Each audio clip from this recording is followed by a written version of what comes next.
Hello बच्चों, very good morning. Welcome to Golden Gurukul Classes. प्यारे बच्चों, आज हम क्लास 8 का चैप्टर 12 फैक्टराइजेशन का 12.1 और सम नंबर थर्ड के थर्ड एंड फोर्थ पार्ट करने वाले हैं। प्यारे बच्चों देखो, अब यहाँ पे हमें इन दोनों को टर्म्स को ना फैक्टराइज करना है बच्चों। अब तक हमने 1 2 3 टर्म्स तक सीखा था। अब 4 टर्म को कैसे करना है वो बहुत ईजी है। दो टर्म्स लेके हम यहाँ पे सोल्व करेंगे। ठीक है, कैसे करेंगे बच्चों?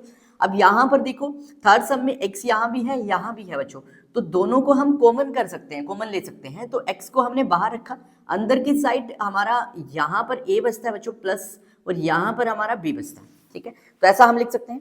अब इसके बाद देखो, हमारे पास a y है माइनस b y है, दोनों में y कॉमन है बच्चों। ठीक है, और दोनों में माइनस b है, हमें यहाँ पर प्लस चाहिए, तो इस वजह से हम माइनस का y कॉमन लेंगे बच्चों। जब माइनस कॉमन आ जाएगा ना, तो दोनों के दोनों हमारे प्लस हो जाएंगे, और अंदर हमें वैसे भी प्लस चाहिए था, तो a प्लस बी। ये समझ आया बच्चों आपको? ठीक है, माइनस का y मैंने कॉमन लिया है यहाँ से, तो अंदर मेरा a प्लस बी बच जाएगा। जब मैं माइनस अंदर मल्टीप्लाई करूंगा ना माइनस y के साथ, तो माइनस वाई ए और minus B Y same term बन जाएंगे। इसमें कोई ऐसा डिफरेंस नहीं है, हमने कुछ चेंज किया, ऐसा कुछ नहीं है बच्चों। अब यहाँ पर एक चीज देखने की है कि a प्लस बी यहाँ पर भी आ गया हमारा, यहाँ पर भी आ गया। ठीक है, अब मैं दोनों a प्लस बी को कॉमन ले सकता हूँ यहाँ से।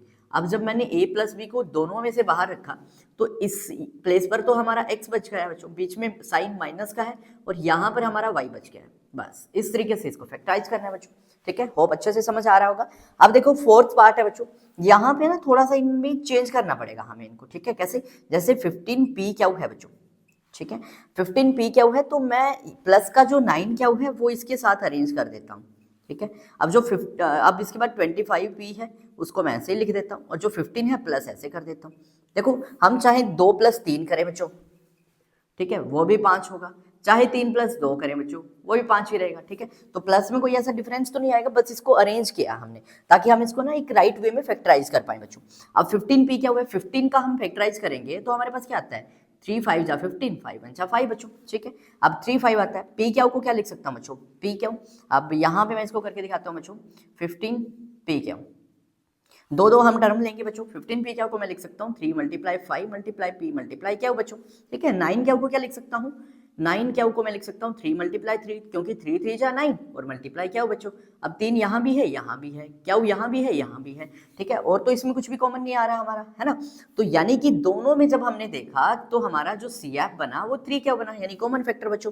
3 क्या को हमने बाहर रख लिया।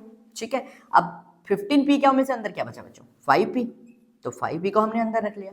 अब 9 क्या में से क्या बचा बच्चों, 3, प्लस का साइन है बीच में, प्लस 3, तो ये दोनों का काम हो गया। अब इन दोनों की बात, अब 25p को फैक्टराइज करना है बच्चों। 25p को मैं सबसे पहले क्या है फैक्टर बनाता हूँ, 5 5 जा 25, 5 1 जा 5, तो यानी कि इसको मैं लिख सकता हूँ 25p = 5 × 5 × p बच्चों।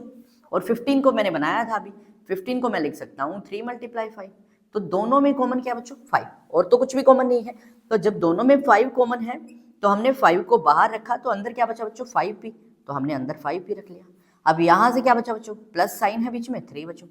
अब देखने वाली बात यह है कि यहाँ पर हमारा 5p + 3 है, यहाँ पर भी 5 + 3 है, तो दोनों को मैं बाहर ले जाता हूँ बच्चों, कॉमन कर लिया मैंने। अंदर क्या बचा, इसके प्लेस पर तो हमारा 3 क्या बचा, बीच में प्लस, इसके प्लेस पर हमारा 5 बचा। तो हेंस बच्चों इस तरीके से इसको फैक्टराइज करना है। हो बहुत अच्छे से आपको समझ आएगा। यदि कोई डाउट क्वेरी है कमेंट कर दीजिए, 101% मेरे से हेल्प की जाएगी। लाइक शेयर एंड सब्सक्राइब करना बिल्कुल मत भूलिए बच्चों। Thank you, have a good day.